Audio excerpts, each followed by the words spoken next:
Good day, everyone. Kamusta po kayo dyan?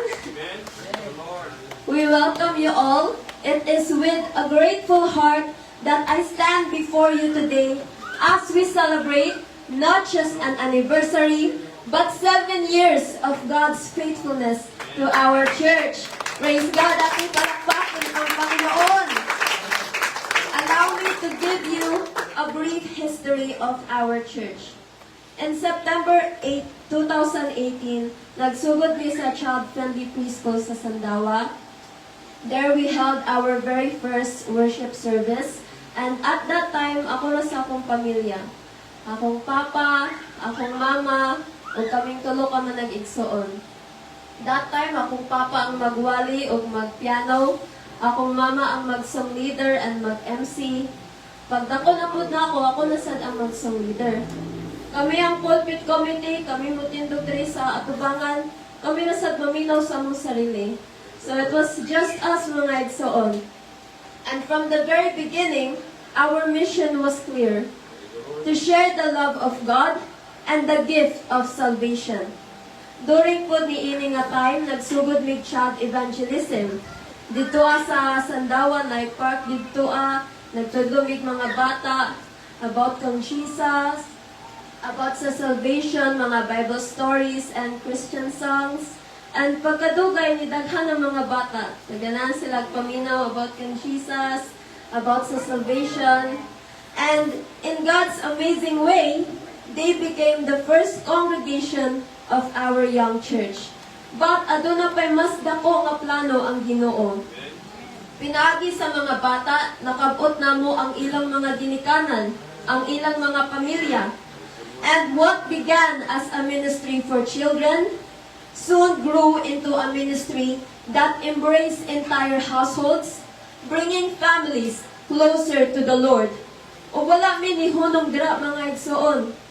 Gilibot sad namo ang Sandawa, naghatag big mga trucks, nag-door-to-door evangelism, nag-street crusades pud me, sharing the good news to anyone who would listen. And sa walang pagdugay, God added new young adults, young people to the church, making us not just a church full of children anymore, but now a church growing with saints, with a desire to serve the Lord. Apan sa 2020, nakasinati og dakong pagsulay ang church. The COVID-19 pandemic. Like many churches around the world mga igsoon, we were forced to adjust. Gikan sa child-friendly preschool, mibalhin mi sa gamay nga puloy-anan sa Ecoland. And tungod sa kagot mga igsoon, every time mag-service mi kay magdikit among tuhod, every time malingkod mi, tungod sa kaguot mga igsoon. But wala na mo nag-mind mga igsoon. Because we had this desire na mupadayon na magsimba sa Ginoo. We endured that difficult time not with complaints, but with a determination to worship God in spirit and in truth in the midst of restrictions. During this period also, our prayer meetings became a source of strength and comfort that sustained us in that difficult time. But God is always faithful mga igsoon. He did not intend for us to stay in that place. And soon enough, in November 2020, nibalhin mi balik sa Sandawa. Pero karon sa mas dako-dako na nga lugar kaysa sa first location namo. And with more space came greater opportunities. Slowly, nidaghan among congregation, nadungagan among mga pamilya, hangtod niabot mi approximately 50 ka-members, children and adults. Nagpadayon ang evangelism, and samtang gipuno sa mga tawong simbahan na mga igsoon, nagkabuot na sad mi. And now, currently, finally here, in GSIS Matina Crossing, our current location. Mga igsoon, wala may nag-expect na moabot aning lugar.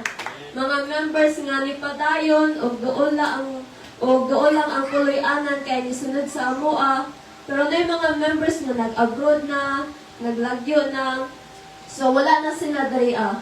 But Although we lost some members along the way, we also gained new ones, mga igsoon.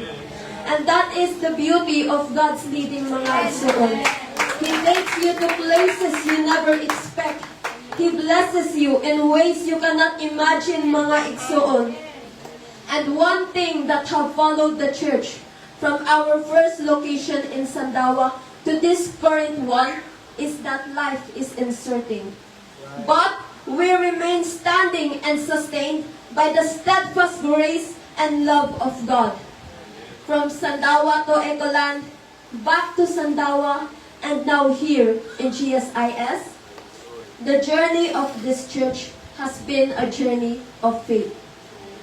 Yes, the church faced tribulations, but through every challenge and every triumph, we have remained standing and preserved, firm not by our own strength, but by the unwavering hand of God's guidance and His steadfast love and mercy.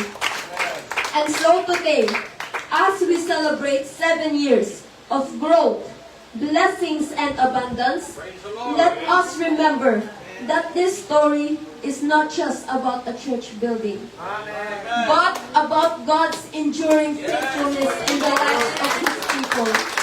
Thank you everyone for being a part of the celebration, mga Exxon, and may we continue walking together in faith as we wait for God's goodness in the years ahead. The best is yet to come, mga Exxon.